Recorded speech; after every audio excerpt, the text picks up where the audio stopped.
Full time at the Emirates Stadium. Arsenal 1, Wolves 2. Another home defeat. 3 consecutive home defeats. I believe it's our worst start in the league after 10 games, since I think the early 80s, if I'm quoting that Opta stat correctly. Not the result any Arsenal fan wanted or needed tonight. Before we get on to that, I do just want to talk about what the incident with David Luiz and Raul Jimenez, and the absurdity that exists now of there not being an appropriate sort of concussion substitution. I mean, most of the managers want 5 subs. They've only got 3.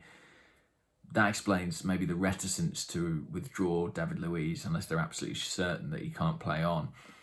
There should absolutely be rules in place that enable managers to make changes for head injuries that don't use up one of those substitutions. The fact Luiz came off at half time shows, I think, quite how absurd the whole situation is. I mean, he went through the test to make sure he's okay, but he wasn't okay enough to come out for the second half. That to me suggests he probably shouldn't have stayed on the pitch in the first place. To be honest, I think anyone who heard the impact would say he probably shouldn't have stayed on. And as for Raul Jimenez, I know the latest reports are that he's responsive, in hospital and conscious. Thank goodness, to be honest, and I wish him all the best in his recovery. And let's hope he does make a full recovery. A really horrible incident, and one that shouldn't be overlooked, in spite of the result, which will attract a lot of attention inevitably. What to say about the performance? Well, I suppose what to say is it's not a quick fix, is it? I think we all looked at this Arsenal team, we looked at the attacking problems, and we thought, well, if we maybe shift it around and put Aubameyang through the middle or put Willock in as number 10, it might change things. It's not really changing things because our approach play is so poor. And look, the absence of Thomas Partey is keenly felt. There's no doubt at all about that. Based on the evidence we've seen, I think he's miles ahead of our other central midfield players. But you cannot rely on one player, and Arsenal, I mean, they just don't look like a team at the moment without Partey there. I'm trying not to be too harsh because I don't want to speak too strongly in the heat at the moment, but watching Granit Xhaka tonight, I did feel a bit like watching the end of a player's Arsenal career. I just felt he was so slow to progress the ball. I felt that he dallied. I felt that he wasn't physical enough. I felt he wasn't sharp enough. And I know there are people for whom that's been the case for a long time. I've understood some of those things about Xhaka, but I think there have always been strengths that have kind of offset that, or he's offered other things. I don't think he did tonight, and I think that's been true the last few times I've seen him play.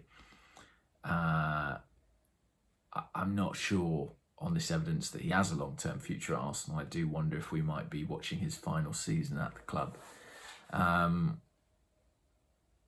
Aubameyang looks frustrated, but he is the club captain and he is the highest paid player on this team, and he needs, I think, to offer more than he did.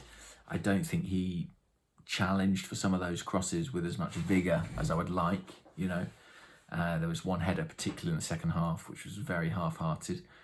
The only thing I will say, and it's a drum that I've beaten before and been shouted down, but I do think when you play Aubameyang through the middle, there are games that will suit him, and there are also plenty of games that will not.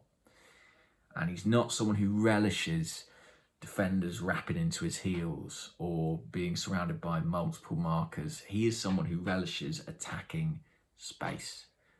And that means if you're going to play him through the middle, you need to be a team that plays in transition, that wins the ball high and creates opportunities for him to spring into.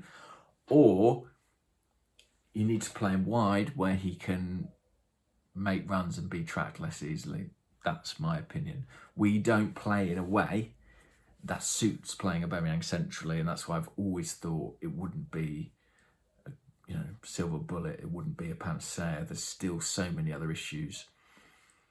And tonight is a night where you reflect on Arsenal and you kind of can't help but think, is Mikel Arteta the coach we hoped he was? It's a very natural question to ask after 3 consecutive home defeats in the Premier League. Is Unai Emery as bad as we thought he was? I don't know. He's got an excellent CV. He's doing very well at Villarreal. I do think what Mikel Arteta and Unai Emery potentially share is that they have a tactical idea of how they want their team to play, and they don't always they think of that first rather than looking at what they have available and working out what maybe is the best orientation of those players. I think Arteta feels like he's a few players away. And he is. And he said himself this week he's going to take several transfer windows. I just fear for him. In the current climate, modern football being what it is, does anybody get those windows at Arsenal with a fan base ravenous for success, keen to see things turn around? I'm not sure, I'm really not sure. I think Unai Emery could have done with a couple more transfer windows, but he was never going to get it. Arteta will get a bit more credit, a bit more understanding, because he's got the emotional affiliation, because he's won the FA Cup. But at the moment, there is a kind of similar pattern between the two coaches, an initial improvement with some troubling underlying metrics that kind of even out over time. I don't know, I can't help but think about it. Two coaches that I believe are competent, that I believe are smart people. It's not working out. Very easy to say the players aren't good enough. I mean, maybe the players aren't good enough. I'll talk about this more on the podcast tomorrow, but something I've been sort of wanting to say for a couple of weeks is that I kind of feel like this season I'm ready to write it off. I don't think, well, look, we don't look like a Champions League team, and nor do we look like a team capable of getting good enough to be a Champions League team. We're a long way off. We are decidedly mid-table, which is what all our underlying metrics say. To that end, I'm not even sure there's a coach you could bring in who could suddenly turn it around. I'm not sure. Maybe there is. I stand to be proven wrong on that. But I do just wonder if we're sort of in the early stages of quite a long rebuilding process. I don't know. I've not thought this through before recording this. This is genuinely a completely instant, quite emotional reaction. I think it's going to take a lot of time. And I think Arsenal are quite committed to Mikel Arteta in terms of his contract, in terms of his promotion, in terms of the players that he wanted to sign. I don't think they're going to throw in the towel with him anytime soon. So I think we kind of have no choice but to play this out, see where it takes us, see how long it takes.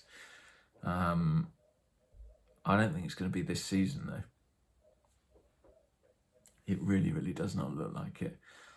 Doesn't mean there's not things to take from this season. Doesn't mean we won't enjoy the cup competitions, enjoy the Europa League as far as we can. Maybe even win it. You never know. But in Premier League terms, we're a way off.